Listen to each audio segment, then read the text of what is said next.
ಎದುರಲ್ಲೇ ಮಗನ ಟೀಕೆ.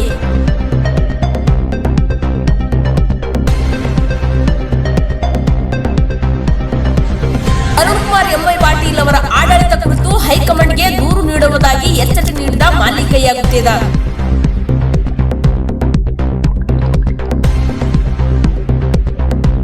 ಎಸ್ ವೀಕ್ಷಕರೇ, ಅಫ್ಜಲ್ಪುರ ತಾಲೂಕಿನ ಕಾಂಗ್ರೆಸ್ ಪಕ್ಷದ ಒಳ ರಾಜಕೀಯ ಕುರಿತು ನಿನ್ನೆ ರೇವೂರು ಕೆ ಗ್ರಾಮದಲ್ಲಿ ನಡೆದ ಕಾರ್ಯಕ್ರಮವೊಂದರಲ್ಲಿ ಮಾಜಿ ಸಚಿವರಾದ ಶ್ರೀಮಾನ್ಯ ಮಾಲಿಕಯ್ಯ ವಿ ಗುತ್ತೇದಾರ್ ಅವರು ಅರುಣ್ಕುಮಾರ್ ಎಂವೈ ಪಾಟೀಲ್ ಅವರ ಆಡಳಿತ ವೈಖರಿ ಕುರಿತು ಅಸಮಾಧಾನ ವ್ಯಕ್ತಪಡಿಸಿದ್ದಾರೆ. ತಾಲೂಕಿನಲ್ಲಿ ಇತ್ತೀಚೆಗೆ ಶಾಸಕರ ಆಡಳಿತ ವ್ಯವಸ್ಥೆ ಸರಿಯಾಗಿ ನಡೆಯುತ್ತಿಲ್ಲ. ಶಾಸಕರಕ್ಕಿಂತ ಅವರ ಸುಪುತ್ರರಾದ ಅರುಣ್ಕುಮಾರ್ ಎಂವೈ ಪಾಟೀಲ್ ಅವರೇ ಆಡಳಿತ ನಡೆಸುತ್ತಿದ್ದಾರೆ. ಪಕ್ಷದಲ್ಲಿ ಇರುವ ಹಲವು ಹಿರಿಯ ನಾಯಕರು ಅರುಣ್ಕುಮಾರ್ ಎಂವೈ ಪಾಟೀಲ್ ಕಾರ್ಯವೈಖರಿಯಿಂದ ಅಸಮಾಧಾನಗೊಂಡಿದ್ದಾರೆ. ಪಕ್ಷಕ್ಕಾಗಿ ಹಲವು ವರ್ಷಗಳಿಂದ ದುಡಿದ ನಾಯಕರನ್ನು ವಿಶ್ವಾಸಕ್ಕೆ ತೆಗೆದುಕೊಂಡು ಕೆಲಸ ಮಾಡುತ್ತಿಲ್ಲವೆಂದು ಹಲವು ಕಾಂಗ್ರೆಸ್ ನಾಯಕರು ನನ್ನ ಮುಂದೆ ಹೇಳಿಕೊಳ್ಳುತ್ತಿದ್ದಾರೆ. ಆದ್ದರಿಂದ ಒಂದು ವೇಳೆ ಈ ಬಗ್ಗೆ ಶಾಸಕರು ಗಂಭೀರವಾಗಿ ಪರಿಗಣಿಸದೇ ಇದ್ದರೆ ನಾನು ಮುಂದಿನ ದಿನಗಳಲ್ಲಿ ಹೈಕಮಾಂಡ್ಗೆ ದೂರು ನೀಡುವುದಾಗಿ ಎಚ್ಚರಿಕೆ ನೀಡಿದರು.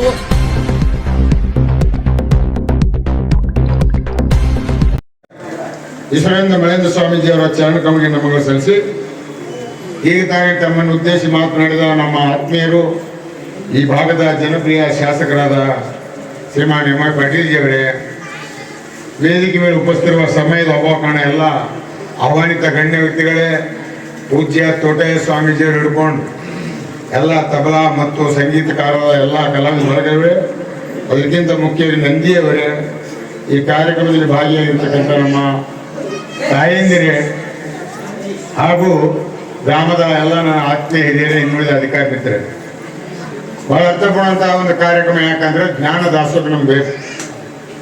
ದೇವರ ಮಕ್ಕಳು ನಾವೆಲ್ಲ ಇಲ್ಲಿರೋದು ಬಾಡಿಗೆ ಮನೆಯಾಗ, ನಮ್ಮ ಸ್ವಂತ ಮನೆಯದ ಮ್ಯಾಲ ಯಾವಾಗ ಅವ್ರು ಖಾಲಿ ಮಾಡುತ್ತಾನೆ ಪರಮಾತ್ಮ ಕರೀತಾನೆ, ನಾವು ಹೋಗ್ಬೇಕಾಗ್ತದೆ. ಇದು ನಮ್ಮ ಜೀವನ, ಇದು ಅರ್ಥ ಮಾಡ್ಕೋಬೇಕು. ಇವತ್ತು ಅಲ್ಲಿ ಯಾವ ಕಿವಿಡ್ ತೇಳಬೇಕು ಸರ್, ನೀನು ಮಾತಾಡ ನನಗೆ ಮಾತಾಡ್ತಾ ಇದ್ದಾಗ ಏನು ಮಾತಾಡ್ತಾನೆ. ಇದು ಬಹಳ ಲಕ್ಷ್ಯ ಕೊಟ್ಟು ನಾವು ಕೇಳಬೇಕಿಲ್ಲಿ. ಶೋ ಮಾಡ್ಲೇ ಬಂದಿರಲ್ಲ, ಅವ್ರು ಯಾಕೆ ಬಂದಾರೆ, ಮೆರವಣಿಗೆ ಮಾಡಿದಿರಿ, ಬಹಳ ವಿಜೃಂಭಣೆಯಿಂದ ಅವ್ರು ಕರ್ಕೊಂಡ್ ಬಂದಿರಿ, ಗೌರವ ಕೊಟ್ಟಿದ್ದೀರಿ. ಗುರುಗಳ ಹಿಡಿತದಲ್ಲಿದ್ದಾಗ ಮಾತ್ರ ನಮ್ಮ ಬಹಳ ಬದುಕಾಗ್ತವೆ. ಇಲ್ಲ ನಮ್ಮ ಬಾಳಿಗೆ ಯಾವಿಲ್ಲ. ನಮಗೆ ಜ್ಞಾನ ಕೊಡ್ತಕ್ಕಂಥದ್ದು ಮೊದಲನೇ ತಾಯಿ, ನಮ್ಮ ತಂದೆ ತಾಯಿ, ನಮ್ಮ ದೇವರು, ಅವ್ರಿಗೆ ಗೌರವಿಸ್ಬೇಕು. ಅವ್ರದಾದ್ಮೇಲೆ ಗುರುಗಳ ಹಿಡಿತದಲ್ಲಿದ್ದಾಗ ನಮ್ಮ ಜೀವನ ಪಾವನ. ನಮ್ಮಲ್ಲಿ ಇರ್ತಕ್ಕಂಥ ಕಲ್ಮಶ ಈ ಶಾಸ್ತ್ರಿಗಳು ಚಪ್ಪಾಳೆ ಹೊಡಿಬೇಡಿ, ಬರೀ ಚಪ್ಪಾಳೆ ಹೊಡಿ ಕೇಳಿ. ಈ ಶಾಸ್ತ್ರಿಗಳು ದಾನಮ್ಮ ತಾಯಿಯ ಪೌಡ ಹೇಳ್ತಾ ಇದ್ದಾರೆ. ಸುಮಾರು ಪ್ರವಚನ ಪಾರಂಪರ್ಯ ಕೇಳಿದ್ರು. ದಾನಮ್ಮ ತಾಯಿ ಅಂತ ಶರಣಿದ್ರು, ಯಾವ ರೀತಿ ಕೊಡುಗೆ ಕೊಟ್ಟಿದ್ದಾಳೆ ಈ ನಾಡಿಗೆ, ಯಾವ ದೈವಮಾನವಾಗಿದ್ರು, ಇವೆಲ್ಲ ಕೇಳಿದಿರಿ.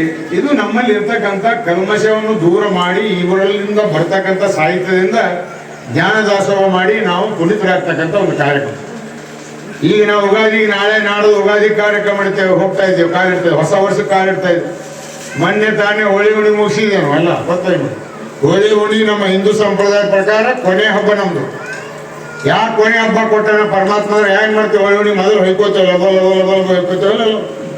ಯಾಕೆ ಹೊಯ್ಕೋತೇವೆ ಅಂದ್ರೆ ನಾವು ಹಿಂದೆ ಏನು ಕಷ್ಟ ಮಾಡಿದೀವಿ ಪರಮಾತ್ಮ ಎಲ್ಲ ನಮಗೆ ಕ್ಷಮಿಸುವತ್ತು ಹೊಯ್ಕೊಂಡು ನಮ್ಮ ಎಲ್ಲ ಕಷ್ಟಗಳು ಆ ಕಾಮದ ದಾನದಲ್ಲಿ ಹಾಕಿ ಮುಂದಿನ ನಮ್ಮ ಜೀವನ ಪುನೀತ ಆಗ್ತಕ್ಕಂಥ ಯುಗಾದಿ ಹಬ್ಬದ ಕಾಲಿಡ್ತಕ್ಕಂಥ ಸಂದರ್ಭದಲ್ಲಿ ಎಂಥ ಗುರುಗಳ ಆಶೀರ್ವಾದದಿಂದ ನಾವು ಪುನೀತರಾಗಬೇಕಾಗಿದೆ. ಇದು ನಾವೆಲ್ಲ ನೋಡಿ ಕಲಿಬೇಕಾಗಿದೆ. ಇವತ್ತು ಒಳ್ಳೆಯ ಈ ಒಂದು ಕಾರ್ಯಕ್ರಮದಲ್ಲಿ ಕಲ್ಯಾಣ ಮಂಟಪ ಕಟ್ತಾ ಇದ್ದೀರಿ, 25 ಲಕ್ಷ ರೂಪಾಯಿ ಕೇಳಿರಿ. ಎಂವೈ ಪಾಟೀಲ್ರಿಗೆ ಭಾಳ ಒಳ್ಳೆಯ ಉದಾಹರಣೆಗಳಿದ್ದಾರೆ. ಅವ್ರ ಪರಿಸ್ಥಿತಿ ನನಗೆ ಗೊತ್ತು. ಯಾಕೆ ಇದು ಗ್ಯಾರಂಟಿ ಇದೆ. ಅಧ್ಯಕ್ಷರ ಇಲ್ಲಿ ಪ್ರಕಾಶ್ ಜಮಾದಾರ್, ನಿಮ್ಗೇನು ಗ್ಯಾರಂಟಿ ಕೊಟ್ಟಿದ್ದೀವು, ಸಿದ್ದರಾಮಯ್ಯನ ಹಾಲತ್ ಭಾಳ ಖರಾಬ್ ಅದ, ಹೇಳ್ಕೊಪ್ಪಲೇ ಇಲ್ಲ. ನಾವು 55,000 ಕೋಟಿ ರೂಪಾಯಿ ಹಣ ಹೊತ್ತು. ಇದು ಬಹಳ ದುಡ್ಡು ಕಟ್ಟಬೇಕಾಗತ್ತೆ. ಈಗ ಒಂದು ಮಾತು ಹೇಳಿದ್ರು, ಅದ್ರ ಬಗ್ಗೆ ಅವರು ಆದಷ್ಟು ಅವರು ಸಹಾಯ ಮಾಡ್ತಾರೆ. ನಾವು MLA ಏನಾದ್ರು ನಾನು ಕೂಡ ಸಹಾಯ ಮಾಡ್ತೀನಿ, ನೀವು ಮಾಡಬೇಕು. ನಿಮ್ಮೂರು ಮಠ ಇದು MLAಗಳು ನಾವು ಬಂದು ಕೊಡೋದಲ್ಲ, ಇಲ್ಲಿ ಕೂಡ ನಿಮಗೆ ಉಪಯೋಗ ಆಗ್ತಾವ, ನಿಮಗೆ ಲಗ್ನ ಆಗ್ತಾವ, ಕಲ್ಯಾಣ ಮಂಟಪ ಆಗ್ತಾವ, ಪ್ರೋತ್ಸಾಹ. ಇದು ಒಳ್ಳೆ ಒಂದು ಮಂದಿರ ಆಗ್ಬೇಕು. ಎಂದೂ ಆಗ್ಬೇಕಾಗಿತ್ತು, ನಾ ಹಿಂದೆ ಹೇಳಿದ್ದೆ ಆಗ್ಬೇಕಂತ. ಆದರೂ ಇವತ್ತು ಸಮಯ ಕೂಡಿ ಬಂದಿದೆ. ಮಕ್ಕಳು ತಮ್ಮ ಸಾಧ್ಯ ಆದಾಗ ಕೊಡ್ತಾರೆ, ನಾವು ಕೊಡ್ತೇವೆ. ನಾವು ವೇದಿಕೆ ಮೇಲೆ ಎಲ್ಲ ಮುಖಂಡ ಕರ್ಕೊಂಡು ನಾವು ಕೂಡ ಕೈಲಿ ತೋರಿಸ್ತೇವೆ. ಅದೇ ನಿಮ್ಮ ಗ್ರಾಮ ಜನರು 80% ದುಡ್ಡು ಕೊಡಬೇಕು, 80% ನಮ್ಮ ಇಬ್ಬರ ಮೇಲೆ ಆದ್ರೆ ಆಗಲ್ಲ. ನೀವು ಮಾಡಿ. ನಮ್ಮ PSI ಒಂದು ಬೇರೆ ಐಡಿಯಾ ಕೊಡ್ತೀನಿ, ಅವರು ಕೂಡ ವಸೂಲು ಮಾಡಿ ಕೊಡ್ತಾರ. ಏನು ಐಡಿಯಾ ಅಂದ್ರೆ ಈಗ ಹೇಳ್ಯಾರ ಅವ್ರು ದಾರುಗಳು ನಿಜವಾಗಿ ದಾರುಗಳು ಯಾರ್ಲಿಂದ ಅಲ್ಲತ್ತವ ಮನೆ ಮಾರ್ಲತ್ತಾರ ಭಾಳ ನೋವಾಗ್ತಾ ಇದೆ. ನಮ್ದು ಕಸಬದು ಎಕ್ಸೈಸ್ ಕಾಂಟ್ರಾಕ್ಟರ್ ನಮ್ಮ ಅಪ್ಪ ಗುತ್ತಿಗೆದಾರ ಹೆಸರು ಬಿದ್ದಿದೆ, ಅದೇ ಸಿಂಧಿ ಸರಿ PWD ಕಾಂಟ್ರಾಕ್ಟರ್ ಗುತ್ತಿಗೆದಾರರು. ಈಗ ನಮ್ಮ ಎಲ್ಲಾ ಸಮಾಜದವರು ಇಡೀ ಕರ್ನಾಟಕದ ಗುತ್ತಿಗೆದಾರ ಹತ್ಕೊಂಡವ್ರು. ನಿಜವಾಗಿ ಇರೋ ಒಬ್ಬವನೇ ಹೆಂಕೈ ಗುತ್ತಿದಾರ. ಅವ್ರ ಹೆಸರು ಇವತ್ತು ನಾವು ರಾಜ್ಯದ ರಾಜಕಾರಣದಲ್ಲಿ ಇಷ್ಟೊಂದು ಮೇಲೆ ಹೋದ್ಮೇಲೆ ಎಲ್ಲರೂ ಗುತ್ತಿದಾರ ಅಂತ ಇದ್ದಾರೆ. ಆದ್ರೆ ಇದು ಬಹಳ ಕೆಟ್ಟ ಒಂದು ಸಂಪ್ರದಾಯ ಪ್ರತಿಯೊಂದು ಹಳ್ಳಿಯಲ್ಲಿ ನಡೀತದೆ. ದುಕಾನ್ದಾಗ ಮಾಲ್ ಸಿಗ್ತಾ ಇದೆ. ಹಿಂದೆ ಎಕ್ಸೈಸ್ ಕಾಂಟ್ರಾಕ್ಟ್ ಇತ್ತು ನಾವು ರೆವೆನ್ಯೂ ಕಟ್ಟಬೇಕಾಗ್ತಿದ್ದು 1 ಕೋಟಿ 2 ಕೋಟಿ ತಿಂಗಳ. ನಾವು ಯಾರು ಹಿಂಗೆ ಇಲ್ಲಿಗೆಲ್ ಮಾಡ್ತಾ ಹಿಡಿದು ಒಳಗೆ ಹಾಕ್ತಿದ್ವಿ ಎಕ್ಸೈಸ್ ಅವ್ರು ನಾವು ಕೂಡಿ, ಪೊಲೀಸ್ ಡಿಪಾರ್ಟ್ಮೆಂಟ್ ಕೂಡಿ. ಈಗ ಹಂಗಿಲ್ಲ, ಈಗ ಲಗಾಮಿಂದ ಕುದುರೆಗಿದೆ. ಪ್ರತಿಯೊಬ್ಬರಿಗೆ ಮಾಲ್ ತರ್ತಾರೆ, MSL ಮಾಡ್ತಾರ, ಕುಡಿದ್ರೆ ಅವ್ರಿಗೆ ಹೆಚ್ಚಾಗ್ಯದ, ಜೀವನ ಹಾಳಾಗ್ತಾ ಇದೆ. ಮತ್ತೆ ಎಲೆಕ್ಷನ್ ನಾವು ಕೂಡ ಹಂಗೆ ಮಾಡ್ತೇವೆ ನಿಮ್ಗೆ. ಯಾಕಂದ್ರೆ ನಿಮ್ಮ ಜಟಗಳು ಹೇಗೋ ನಿಮ್ಮ ಹುಡುಗರು ಏನು ಮಾಡ್ತಾವೆ ನಮಗೆ ಬೇಕು ಪ್ರಚಾರ ಮಾಡ್ಲಿಕ್ಕೆ. ಎಲೆಕ್ಷನ್ ಬಂದಾಗ ಏನ್ ಮಾಡ್ತೇವೆ ನಾವು ಧಾಬಾ ಓಪನ್ ಮಾಡ್ತೇವೆ. ಧಾಬಾ ಓಪನ್ ಏಟ್ ಕುಡಿ ಅಂತ ಹೇಳ್ತೇವೆ. ಎಲೆಕ್ಷನ್ ಆಗತ್ತ ಭಾರಿ ಕುಡಿಸ್ತೇವೆ ನಿಮಗೆ. ಎಲೆಕ್ಷನ್ ಆದ್ಮೇಲೆ ನಿಮ್ಗೆ ಸರಿ ತೊಗೊಳಲ್ಲ ನಾವು, ಆದ್ರೆ ನಿಮ್ಗೆ ಚಟ ಬಿದ್ದಿರ್ತವೆ. ಅವಾಗ ಏನ್ ಮಾಡ್ತೀರಿ, ಮನೆಯಿಂದ ಅವಂದರೆ ರೊಕ್ಕ ಕಲಿತೀರಿ, ತಂದಿನ ಜೇಬನ ರೊಕ್ಕ ಕದ್ದು ಹೋಗಿ ಇಂಥ ಎಲ್ಲ ದುಕಾನ್ಗಳ್ದಾಗ ದುಡ್ಡು ಹಾಕಿ ನೀವು ಹಾಳಾಗ್ತಾ ಇದ್ರಿ. ಇದು ಒಳ್ಳೇದಲ್ಲ. ಹೀಗಾಗಿ ನಿಮ್ಮಲ್ಲಿ ಬದಲಾವಣೆ ಆಗ್ಬೇಕಾದ್ರೆ ಈಗ ನಮ್ಮ ಎಮ್ಮ ಪಾಟೀಲ್ ಹೇಳಿದಂಗೆ ನೀವು ತಾಯಂದ್ರೆ ಜಾಗ್ರತೆ ಇರ್ಬೇಕು. ಯಾವಾಗ ಕುಡಿದು ಮನೆಗೆ ಬರ್ತಾವ, ಮನೆಗೆ ಬರ್ಬೇಡ್ರಿ, ಊಟನೇ ಕೊಡ್ಬೇಡ್ರಿ. ಅವಾಗ ಅವ್ರು ಸೀದಾ ಆಗ್ತಾರ. ಆದ್ರೆ ಪಾಪ ಕೆಲವು ಜನರಿಗೆ ಹಾಕಿ ಬಡಿತಾರ, ನನ್ಗೆ ಗೊತ್ತು. ಅವ್ರು ಗಂಡದರು ಭಾಳ ಬೆಳೆಸಿದ್ವಿ ಬಡಿತಾವ. ಅವ್ರು ಬಡದಂತ ಗಂಡಸರು ಇನ್ನೇನಿದ್ರೆ ಎಮ್ಮ ಪಾಟೀಲ್ ನಾನು PSI ರಿಪೇರಿ ಮಾಡ್ತೀವಿ, ಅಂಜಬಾರ್ದು ನಿಮ್ಮ ಜೊತೆ ನಾವು ಇರ್ತೀವಿ. ಆ ಧೈರ್ಯ ನಾವು ಕೊಡ್ತಾ ಇದೀವಿ. ಅವಾಗ ನಾವು ನೋಡ್ತೀವಿ ನಿಮ್ಗೆ ಬಡದಂದ್ರೆ ಅವ್ರಿಗೆ ಏನು ಮಾಡ್ಬೇಕು ನಾವು ಮಾಡ್ತಾ ಇದ್ದೀವಿ. ಇದು ಬೆಳಿಬೇಕು. ಇಂಥ ಒಂದು ಪವಿತ್ರ ಸ್ಥಳದಲ್ಲಿ ಇವೆಲ್ಲ ದುಶ್ಚಟ ಬಿಡಬೇಕು. ಈ ಅಪ್ಪವರು ಇಡೀ ರಾಜ್ಯ ಕರ್ನಾಟಕ ಇದು ತಾಲೂಕಾ ಪ್ರವಾಸ ಮಾಡಿದ್ರು, ಕಂತಿ ಬಿತ್ತಿ ಪ್ರವಾಸ ಮಾಡಿದ್ರು. ಕಂತಿ ಬಿತ್ತಿ ಮಾಡಾಗ ಎಲ್ಲ ನನ್ನ ಜೋಲಿಗೆ ರೊಕ್ಕ ಹಾಕತ್ತೇವೆ, ರೊಕ್ಕ ಹಾಕಿರಿ, ದವಸ ಧಾನ್ಯ ಹಾಕಿರಿ ಅಂತ ಹೇಳಿಲ್ಲ. ಪ್ರತಿಯೊಂದು ಗ್ರಾಮಕ್ಕೆ ಭೇಟಿ ಕೊಟ್ಟಾಗ ಏನಾದ್ರು ನಿಮ್ಮ ಗ್ರಾಮದಲ್ಲಿ ಇರ್ತಕ್ಕಂಥ ನಿಮ್ಮ ದುಷ್ಟ ಚಟಗಳು ನನ್ನ ಜೋಳಿಗೆಯಲ್ಲಿ ಹಾಕಿ ನೀವು ಪುನೀತರಾಗ್ರಿ ಅಂತ ಸಂದೇಶ ಕೊಡು. ಇದು ಒಬ್ಬ ಶರಣರು ಹೇಳ್ತಕ್ಕಂಥ ಮಾತು. ಇಂಥ ಒಂದು ಎಲ್ಲ ಶರಣರ ಒಂದು ವೇದ ವಾಕ್ಯಗಳನ್ನು ಎಲ್ಲ ಕಲಿತು ನಮ್ಮ ಜೀವನ ಪಾವನ ಮಾಡ್ಕೋಬೇಕಾಗಿದೆ. ನಾನು ಬಂದಾಗ ಎಮ್ಮ ಪಾಟೀಲ್ ಈ ಧರ್ಮಸಭೆಯಲ್ಲಿ ಹೇಳಬಾರ್ದು, ನನ್ನ ಮಾತನ್ನ ಭಾಳ ನೋವಿಂದ ಹೇಳ್ತೀನಿ. ಎಮ್ಮ ಪಾಟೀಲ್ ಬಗ್ಗೆ ಗೌರವ ಇದೆ. ನಾವು ಬಂದಾಗ ನಮ್ಮ ಎಲ್ಲ ಕಾರ್ಯಕರ್ತರು ನಮಗೇನು ಕಾಂಗ್ರೆಸ್ ಪಕ್ಷದಾಗ ಇದ್ದೇವೆ, ಯಾವ ಪಾರ್ಟಿಯಾಗ ಇದ್ದೇವೆ ಕೇಳಲ್ಲ. ಯಾರ ಕಾರ್ಯಕರ್ತರು ಅಂತ ಹೇಳ್ತಾ ಇದ್ರು, ಒಂದು ಕೆಲಸ ಕೊಡ್ತಾ ಇಲ್ಲ, ಹಂಗಿಲ್ಲ ಹೇಳ್ತಾ ಧರ್ಮಸಭೆಯಲ್ಲಿ ಹೇಳಬಾರ್ದು. ಆದ್ರೂ ಎಮ್ಮ ಪಾಟೀಲ್ ಬಗ್ಗೆ ಗೌರವ ಇದೆ. ಅವ್ರು ಒಳ್ಳೆ ವ್ಯಕ್ತಿ, ಅವ್ರದ್ದೇನು ನಡೀತಾ ಇಲ್ಲ. ಆದ್ರೆ ಅವ್ರ ಮಗ ಅವ್ರಂಗಿಲ್ಲ. ಅವ್ರು ಏನು ಹೇಳಿದ್ರು ಅವ್ರ ಮಗ ಮಾಡ್ತಾ ಇಲ್ಲ. ಒಂದೇ ಪಾರ್ಟಿಯಲ್ಲಿ ನಮ್ಮ ವರಿಷ್ಠ ಗಮನ ತರ್ತೇವೆ. ಕಾರ್ಯಕರ್ತರು ಏನು ಬೇಜಾರು ಮಾಡಿ ನನ್ನ ಕೂಡ ಗಲಾಟೆ ಮಾಡಿದಿರಿ ಹಾಸನಪ್ಪ ನಿಮ್ಮೆಲ್ಲರೂ. ಇದ್ರ ಬಗ್ಗೆ ನಾವು ನಮ್ಮ KPC ಅಧ್ಯಕ್ಷ DK ಶಿವಕುಮಾರ್, ಮಲ್ಲಿಕಾರ್ಜುನ್ ಖರ್ಗೆ, ಸಿದ್ದರಾಮಯ್ಯ ಜೊತೆ ಮಾತಾಡಿ ನಿಮಗೂ ಕೂಡ ನ್ಯಾಯ ಕೊಡ್ತಕ್ಕಂಥ ವ್ಯವಸ್ಥೆ ಮಾಡ್ತೇವೆ. ಎಮ್ಮ ಪಾಟೀಲ್ ಪಾಪ ನಮ್ಗೆ ಹೇಳಿದ್ದಾರೆ ಹೆಸರು. ಆದ್ರೂ ಅವ್ರ ಮಾತು ಅವ್ರ ಮಗ ಕೇಳಲಾರ ಬಟ್ಟಿ ಈ ರೀತಿಯ ಒಂದು ತೊಂದರೆ ಆಗಿದ್ರಿಂದ ನೀವು ನೋವು ಅನುಭವಿಸ್ಬೇಡ್ರಿ. ನಾವು ಜೊತೆಗಿದ್ದೇವೆ. ಪಾರ್ಟಿ ಬಿಡ್ತೀವಿ ಬಿಡ್ತೀವಿ ಏನೋ ಅನ್ಬೇಡಿ. ಕಾಂಗ್ರೆಸ್ ಪಕ್ಷ ಒಂದು ಸಾಮಾಜಿಕ ಪಕ್ಷ, ಸರ್ವ ಧರ್ಮಗಳ ರಕ್ಷಣೆ ಮಾಡ್ತಕ್ಕಂಥ ಪಕ್ಷ ಇದೆ. BJP ಪಕ್ಷ ಬೆಂಕಿ ಹಚ್ಚತಕ್ಕಂಥ ಪಕ್ಷ ಇದೆ. ಆದ್ರೆ ನರೇಂದ್ರ ಮೋದಿ ಬಗ್ಗೆ ಗೌರವ ಇದೆ ನನಗೆ, ಭಾರತೀಯ ಜನತಾ ಪಾರ್ಟಿ ಬಗ್ಗೆ ಗೌರವ ಇಲ್ಲ. ನರೇಂದ್ರ ಮೋದಿ ಬಗ್ಗೆ ಯಾಕೆ ಗೌರವ ಇದೆ ನೋಡಿ, ಇವತ್ತು ನಮ್ಗೆ ಗ್ಯಾಸ್ ಇಲ್ಲ. ನಮ್ಮ ದೇಶದಲ್ಲಿ ಇರಾನ್ ಯುದ್ಧ ನಡೀತಾ ಇದೆ, ಗ್ಯಾಸಿನ ಕೊರತೆ ಇದೆ. ಯಾವ ಹಡಗು ಅಲ್ಲಿಂದ ಬರ್ತಾ ಇಲ್ಲ ಇರಾನದು.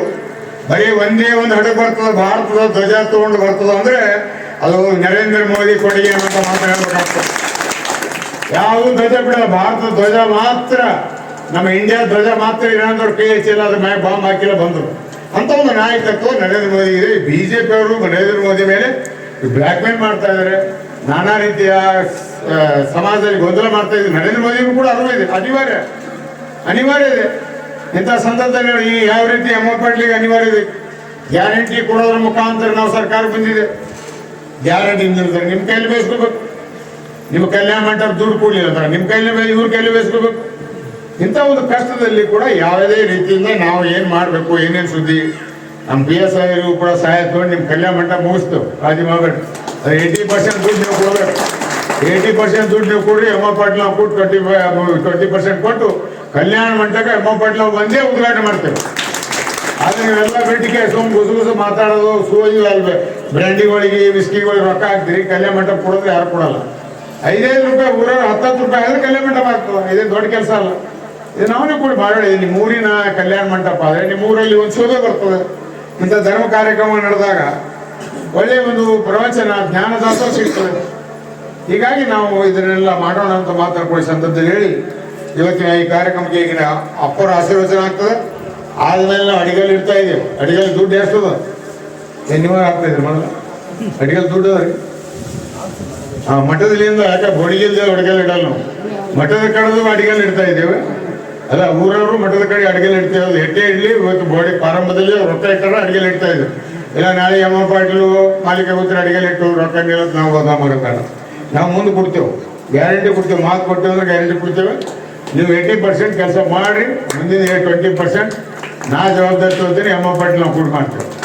ಇಷ್ಟು ಮಾತನ್ನು ಈ ಸಂದರ್ಭದಲ್ಲಿ ಹೇಳಿ ಇವತ್ತು ಭಾಳ ನಾ ಅಭಿನಯಿಸ್ತೀನಿ ನಮ್ಮ ಶಿಕ್ಷಕರಿಗೆ. ಭಾಳ ಒಳ್ಳೆ ಹಾಡ ನಮ್ಮ ಮಕ್ಕಳಿಗೆ ಕಲ್ತೀರಿ. ನನಗೆ ಭಾಳ ಖುಷಿ ಆಯಿತು. ಅವ್ರು ಡ್ಯಾನ್ಸ್ ಮಾಡಿ ಚೆನ್ನಪ್ಪ ಚೆನ್ನೇಗೌಡ ನಿಂಬಿಯ ಹಿಡಿದಾಗ ಹಾಡಾಗ ಆ ತಾಯಿಯಿಂದ ಮುಖ ನೋಡ್ದ ಏನು ಉಲ್ಲಾಸ ನಿಂಬಲ್ಲಿ. ನಮ್ಮ ಮಕ್ಕಳು ಹ್ಯಾಂಗೆ ಕುಣಿಲ್ಲ ಅಂತ ಅವತ್ತು ನೋಡ್ತಾ ಇದ್ರು. ಇದು ಪ್ರೀತಿ.